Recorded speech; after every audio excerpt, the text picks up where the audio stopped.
So if a heat lost by the body is equal to the heat gained by the body.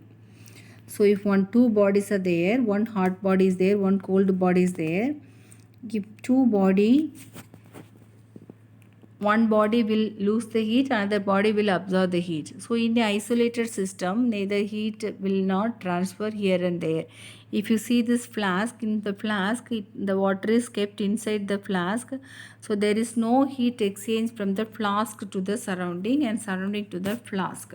So there is no heat exchange. If you take a water at 30 degrees Celsius and if you keep the substance as 40 degrees Celsius, what happened to the 40 degrees Celsius substance will come to between 30 degrees Celsius it may come, because now 40 degrees Celsius 10 degrees is loose to the substance.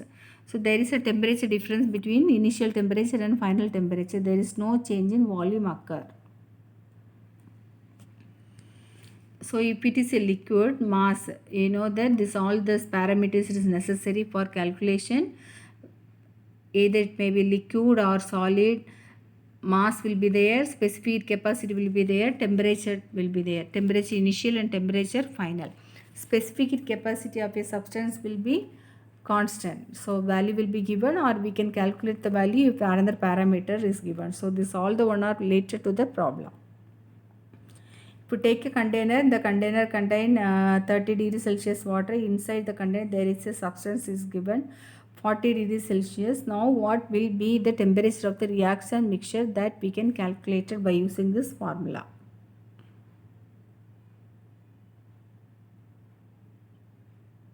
So what will be the temperature final? The temperature final may be in between 30 to 40 degree, in between 30 to 40 degree. So that is 33 degree. This can be calculated by using the calorimeter.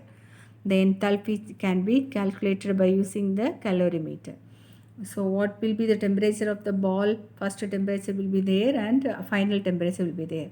So here liquid, the temperature is increased. For the ball, the temperature will be decreased. The ball temperature also will be 33 degrees Celsius. Now both will be in thermal equilibrium with each other. So heat, given heat, that means how much heat amount, that is delta Q1 is equal to delta Q2. Q1 is more substance and Q2 will be the ball.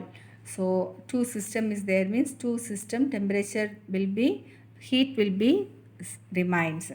So delta T is the difference in temperature. S is the specific heat capacity.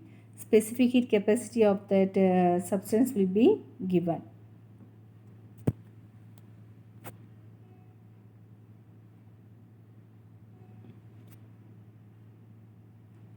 So S is the mass, 1 by mass into delta Q by delta T1.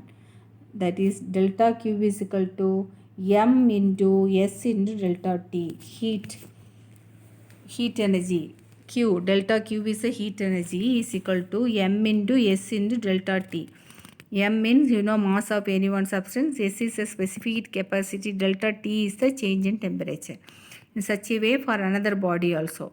In second body, delta Q2 equal to M2S2 into delta T2. So this is the way we have to calculate the heat or temperature change, initial temperature or final temperature or specific heat capacity.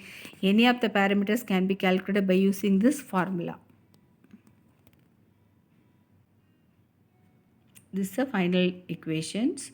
Delta Q is equal to M1 S1 delta T1, delta Q2 is equal to M2 S2 delta T2. So if you know this two system, any one parameters if you calculate by using this formula.